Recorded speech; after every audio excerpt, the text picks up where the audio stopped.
বীরভূমের খয়রাশোল ব্লকের পাঁচরা অঞ্চলে জাতীয় কংগ্রেসের উদ্যোগে আয়োজিত একাধিক যোগদান সভায় প্রায় ১১০০ জন তৃণমূল কর্মী সমর্থক কংগ্রেসে যোগ দিয়েছেন বলে দলীয় সূত্রের দাবি। বীরভূম জেলা কংগ্রেস মাইনরিটি সেলের চেয়ারম্যান আব্দুল নঈমের হাত ধরে তাদের আনুষ্ঠানিকভাবে দলে স্বাগত জানানো হয়। যোগদানকারীদের মধ্যে কালিয়া ডোম, সঞ্জয় ডোম, রাজীব শাহ, আনসার শাহ, শেখ আজিমউদ্দিন, শামীম মণ্ডল ও মীর আল্লাহ রাখার নাম উল্লেখ করা হয়েছে।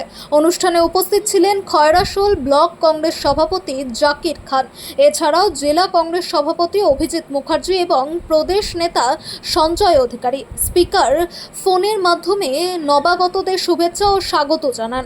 সভায় আব্দুল নঈম বলেন, কোনো রকম চাপ সৃষ্টি করে নয়, শুধুমাত্র স্বেচ্ছায় কংগ্রেসে যোগদানের আহ্বান জানানো হচ্ছে।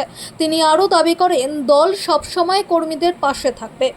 জেলা কংগ্রেসের সভাপতি এবং প্রাক্তন সাংসদ, এছাড়াও প্রাক্তন রাষ্ট্রপতি ভারতবর্ষের প্রণব পুত্র অভিজিৎ মুখার্জির নির্দেশ অনুসারে আমাদের এই জয়েনিং, এবং সঞ্জয় অধিকারী সাংগঠনিক সম্পাদক প্রদেশের, তারও নির্দেশ অনুসারে এই জয়েনিং।